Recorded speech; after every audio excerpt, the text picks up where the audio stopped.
It's day 251. It's also January 12th, 2020, and we're in Vidalia, Louisiana.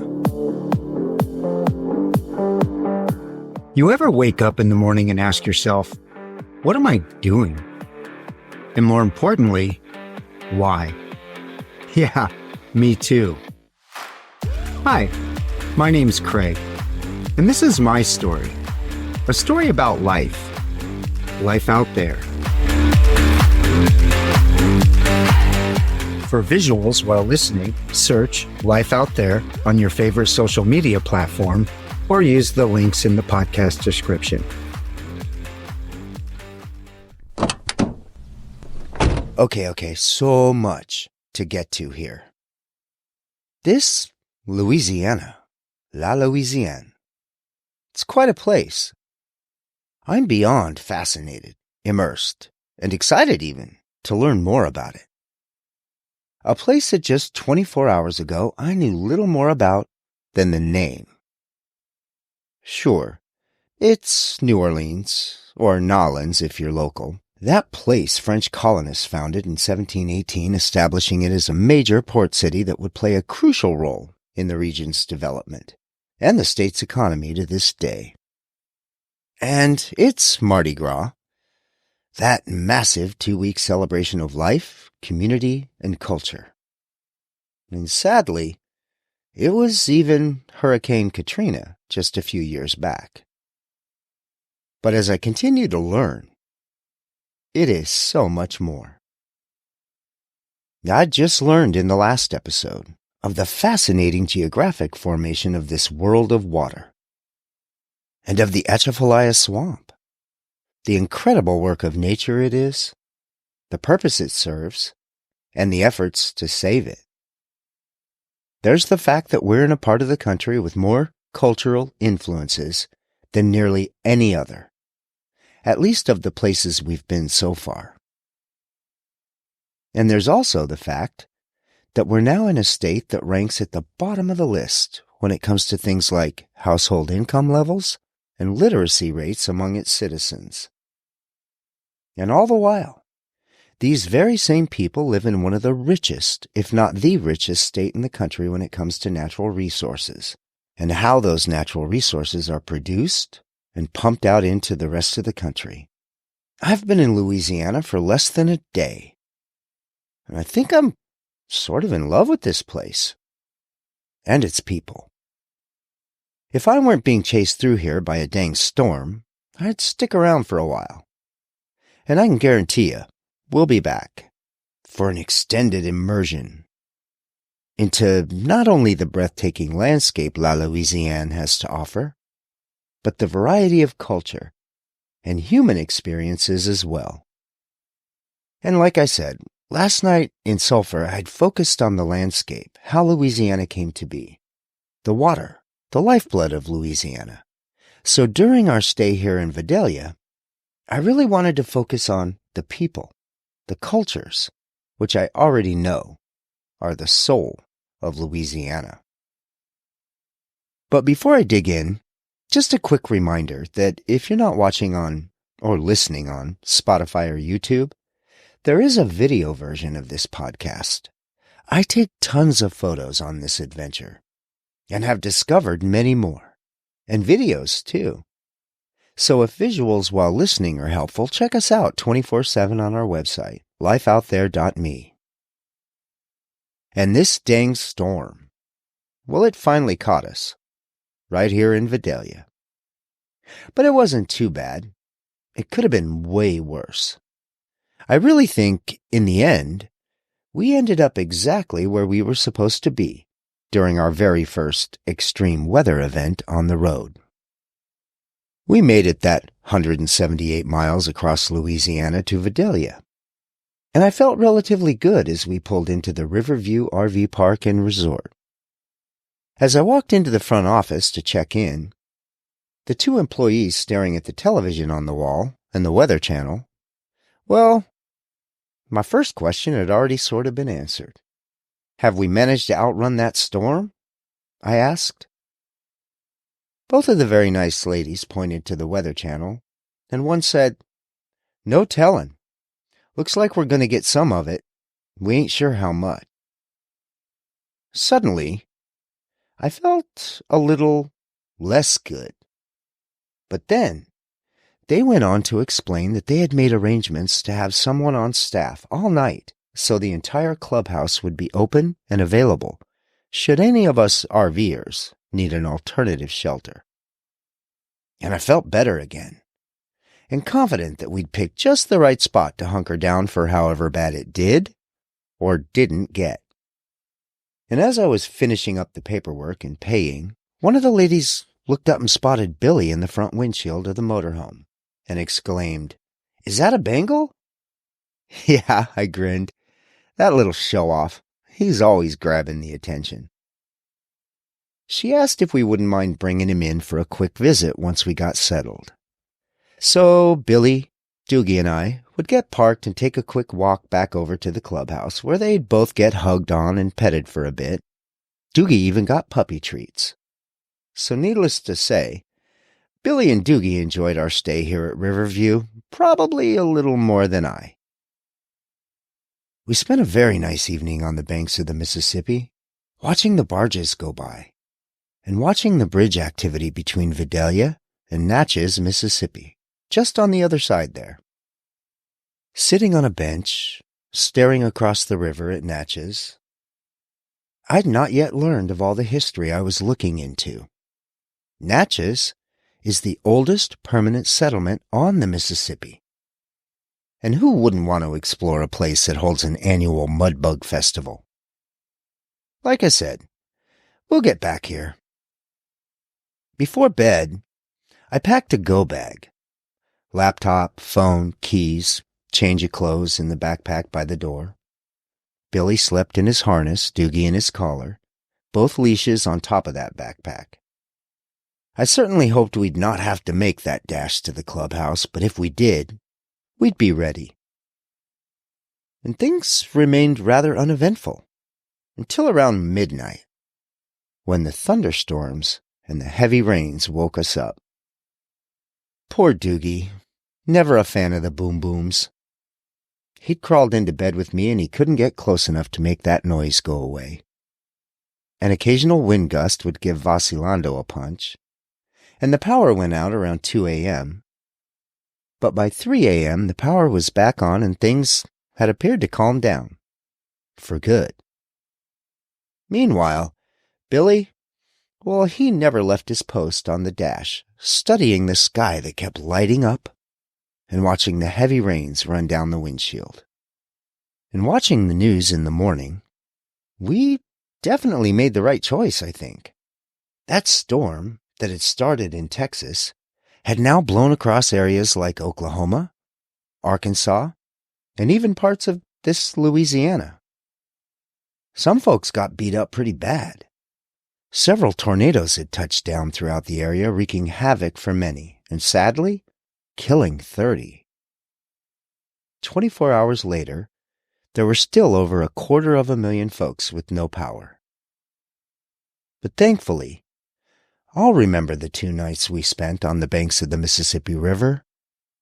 It was a bit of a stormy night, but for the most part, we got off easy, and we learned a lot. Like this place called Vidalia, a town of 4,000 Louisianans, nestled along the banks of the mighty Mississippi. For centuries, an area of the country the Choctaw and Chickasaw Indians would call home. A land that was lush with forests and rivers, an ideal place to hunt, to fish, to raise crops, and to live. France would claim the massive territory first, but had little presence in this area. It would be Spain that would colonize the area in the late 1700s. But Spanish presence in the area would be short-lived.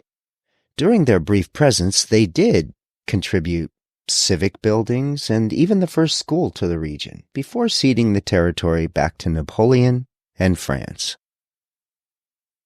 And soon after, the area would become part of the United States as a result of the Louisiana Purchase in 1803. The area would be referred to as St. Louis de Natchez, in recognition of the King of France. The term Natchez was added to recognize the Choctaw people in the area, and as used by the Choctaw, means place of the panther. Initially, what panther had to do with anything was a bit of a mystery to me. But it turns out that the Natchez people often incorporate animals into their culture and naming practices. The name Natchez reflects the reverence for the panther within the tribe's traditions. The choice of panther likely symbolizes strength, agility, and resilience qualities that the Natchez people admired and identified with in their environment. The Natchez people were another tribe in the area, but oftentimes referred to as Choctaw.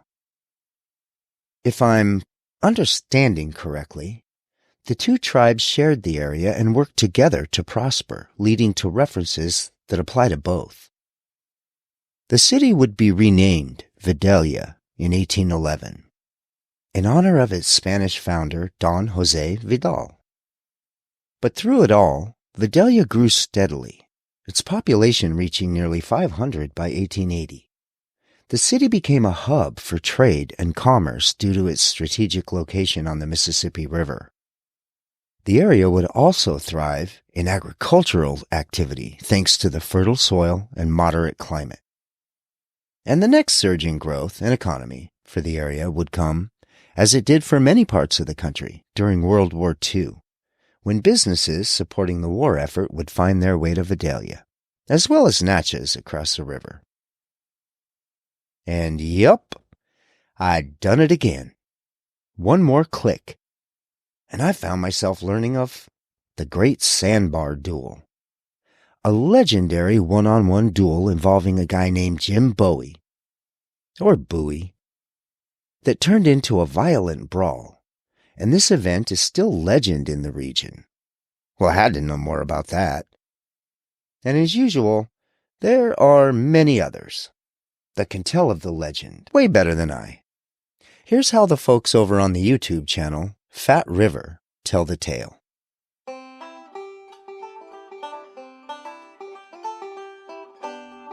Hi, I'm Eric Glotzer.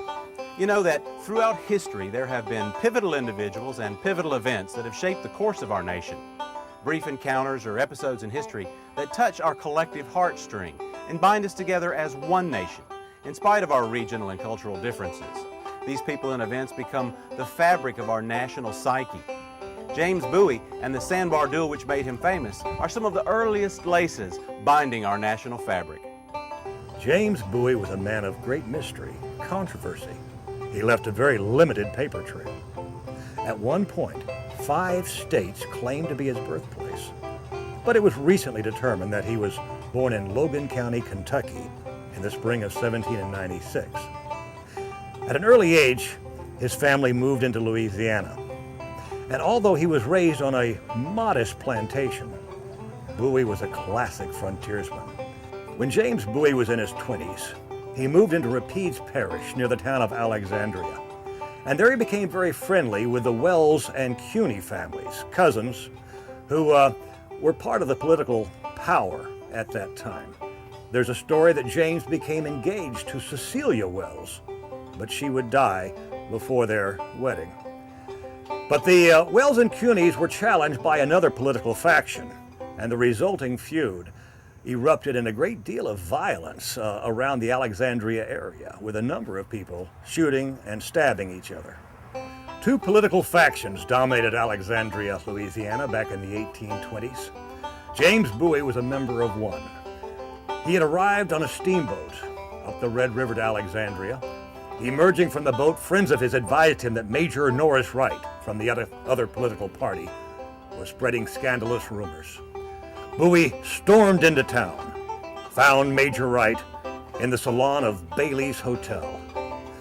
Bowie stepped up to Wright, and although Bowie was unarmed, he challenged Wright. Was it true? Bowie demanded. Had Wright been spreading these rumors? Wright responded by standing, pulling a pistol from under his coat, and firing at Bowie. The pistol ball only grazed Bowie's ribs. But that incident would compel Bowie to begin carrying a weapon. He had no confidence in the pistols of his day, large, clumsy, single-shot weapons. But he had an old hunting knife. After that, he would carry that old knife with him all the time. His brother Reason described that knife. He said it was 9¼ inches long and blade not curved, a straight back design very similar to this. Bowie had a keen scabbard made up for that knife and resolved he would carry it for as long as he lived. And just like that, in 6 minutes I'd learned of the history and how the tradition of dueling came to be all those years ago in Europe, how the ritual came to America and was later outlawed, and how one man would cast aside the tradition of fancy revolvers in a box and fight his battles with nothing but a trusty knife, and how that one man would become legend across the American Southwest. And he lives on today, each and every time a hunter or an enthusiast picks up a Bowie knife. I'd also learned that the entire town of Vidalia would be picked up and moved. Yep, relocated in 1938. It seems that navigation and flooding issues had plagued the area, so it was decided that the town would move 1 mile inland. Over 100 buildings were either relocated or rebuilt in the town's new location. Good things, I guess. It was that move that likely made room for the RV park and the bench I'm sitting on here today, 82 years later. And Vidalia is home to Louisiana's first hydroelectric power plant, the Sidney A. Murray Hydroelectric Station, which began operation in 1990. A fascinating engineering marvel. A floating power station that was manufactured in New Orleans and then maneuvered up the Mississippi River using tugboats to its permanent location here in Vidalia. A trek that would take 4 days, and the power station was even struck by a tornado during its journey through Baton Rouge, but managed to come through the encounter with one of nature's deadliest forces unharmed. And once set in its permanent site here in Vidalia, over 250,000 tons of concrete would be poured in and around the unit to ensure that it would stay put. Turbines and generators would be installed on site. The 8 generator units installed were manufactured in Sweden and are each 28 feet across in diameter, the largest such units ever built. And over 40 miles of transmission line would need to be installed to connect the massive energy-producing unit to the power grids. And today, the station remains the largest prefabricated power generating plant in the world. A 2-year project that started with an idea, today taps into the sheer force of one of the world's mightiest rivers and supplies clean and renewable energy to not only Vidalia, but tens of thousands across Louisiana. It stands today as the single largest project of its kind in the world, and the largest hydroelectric power undertaking in the U.S. since the hydroelectric dam projects in the 30s and 40s. But I think my favorite part of the story is that some 15 years prior to the project's start, Sidney Murray, the then mayor of Vidalia, Louisiana, visited the Army Corps of Engineers office in New Orleans, and he proposed his idea, this prefabricated hydroelectric plant, a plant that would be built nearly 200 miles away from Vidalia and then floated up the river. A plant that would later be fitted with engineering marvels from around the world, and a plant that would go on to supply tens of thousands of Louisianans for generations to come.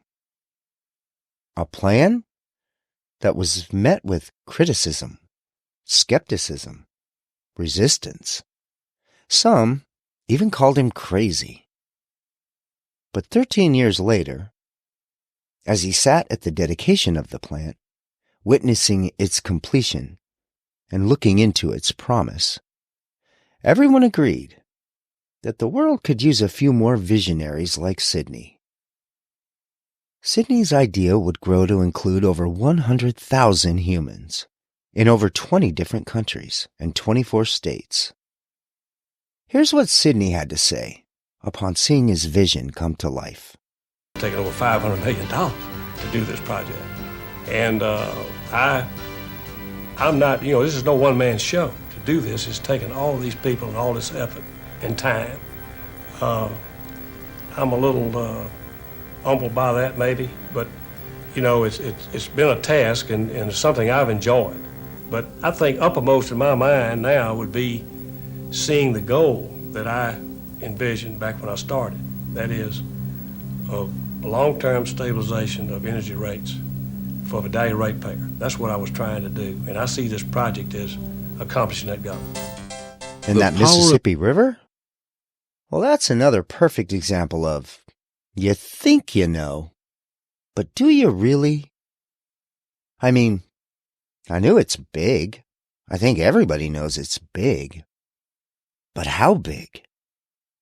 It wasn't until here in Louisiana that I'd learned the full scope, the power, the historical significance, and the nation's reliance on it from the very beginning, and right up through today.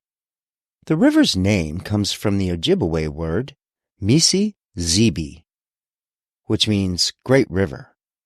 The French adapted this name, and it eventually became the name we use today. Kind of sounds like our old friend phonetic simplification was at play once again here.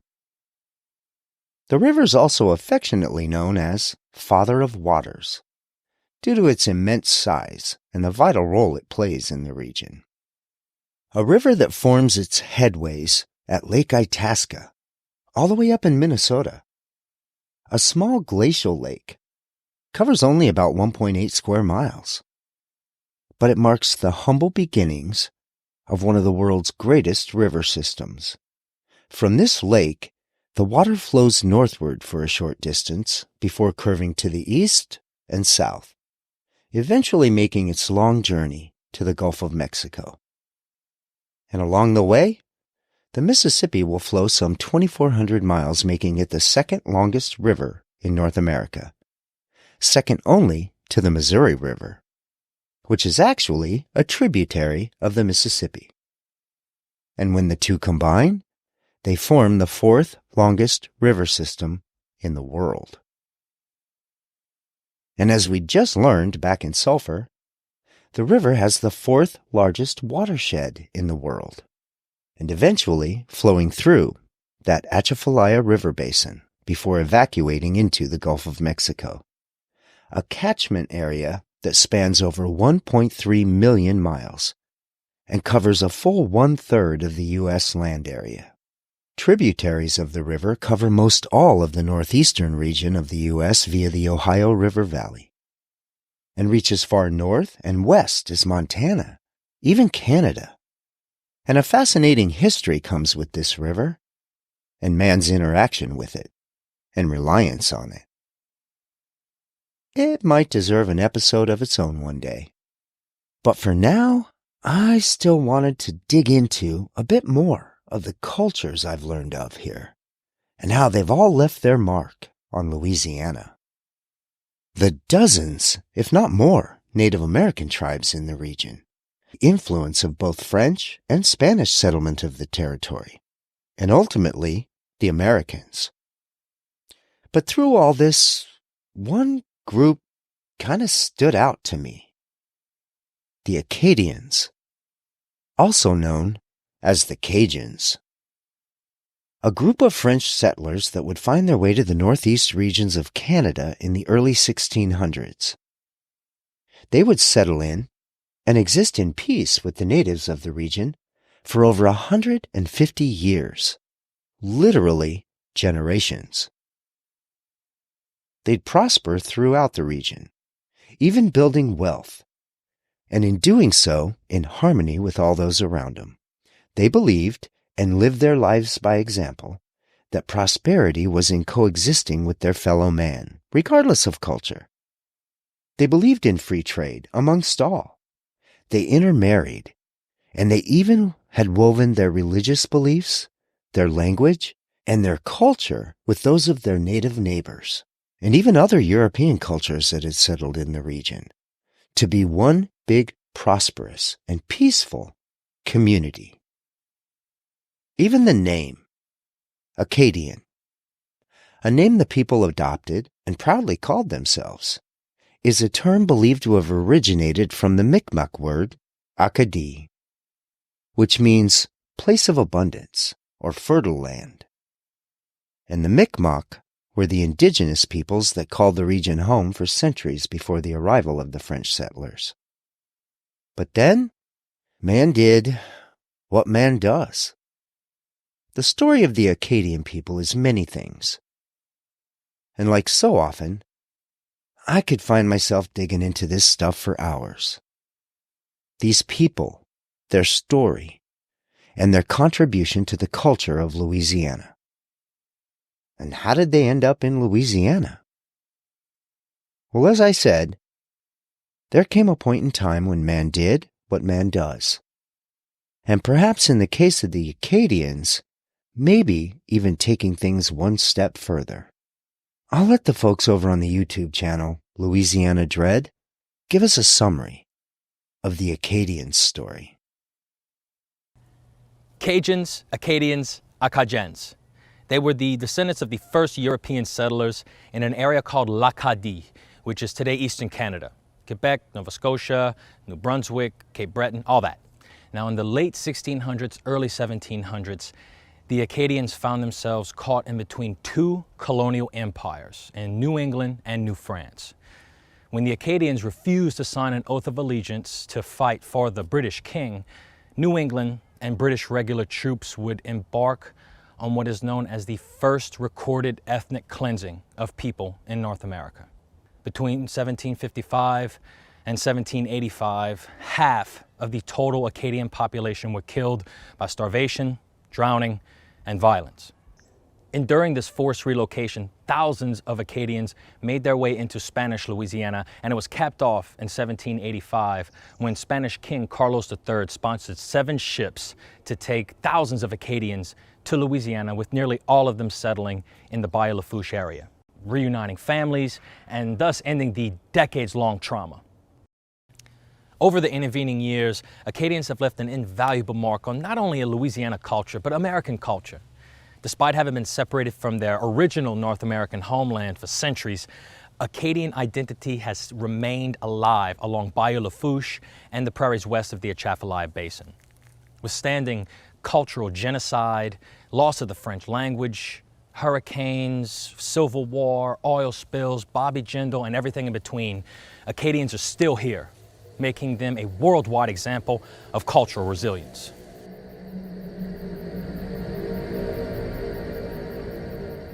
The first recorded ethnic cleansing of people in North America.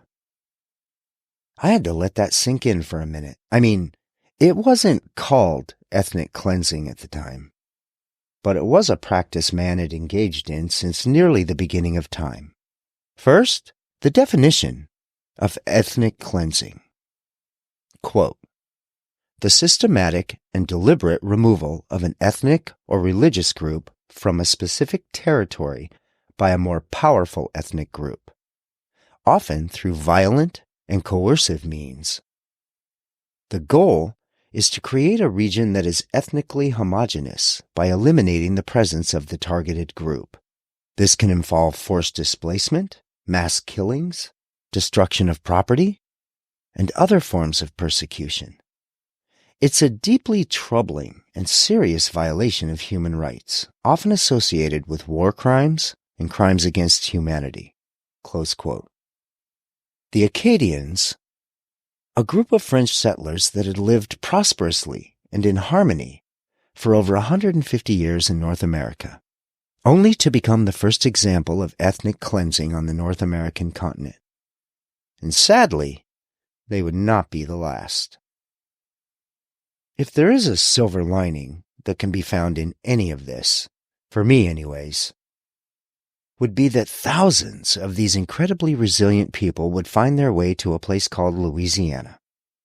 They'd learn to rebuild their lives in a region that couldn't be more different than the homeland they had just been kicked out of. And 256 years later, they've once again proven that if you treat humans like humans, even those that differ in your beliefs, that a culture and a society can not only survive, but can prosper, become, and remain an integral part of any community. And then, you can't dig very far into the cultural melting pot known as Louisiana without learning of the Creole.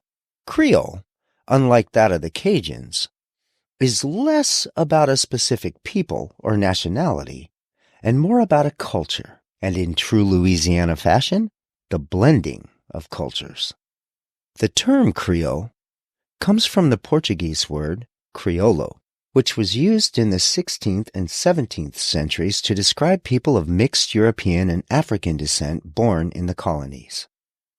The word itself is derived from the Latin term creare, meaning to create or to be born in a place. Creole culture includes people of mixed French, Spanish, African, and Native American ancestry. It's literally a melting pot of ethnic groups. And historically, Creole people spoke Louisiana Creole French, a language that blends French with African and Spanish influences. It's also the culture that brought us cuisines like no other.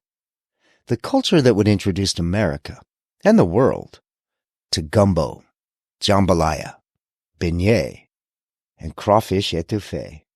Ah, those mud bugs. These are more than just meals. They're a celebration of the land and the people that call it home.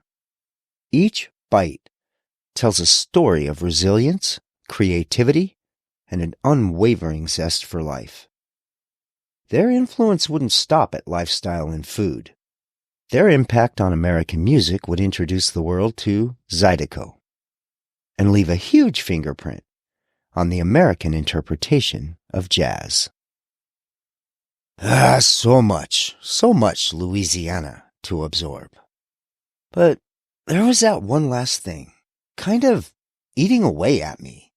In all my reading, all my digging, watching, and learning about Louisiana, I referenced earlier that I had also learned that while visiting Louisiana, we were visiting a state that pretty consistently ranks amongst the worst in the nation when it comes to income, poverty levels, literacy, high school dropout rates, infant mortality, and even crime rates. All in a place so rich in culture, rich in natural beauty, and rich in natural resources. I came across a video. The YouTube channel, Together Louisiana, published a video a couple years ago titled, Why Louisiana Stays Poor.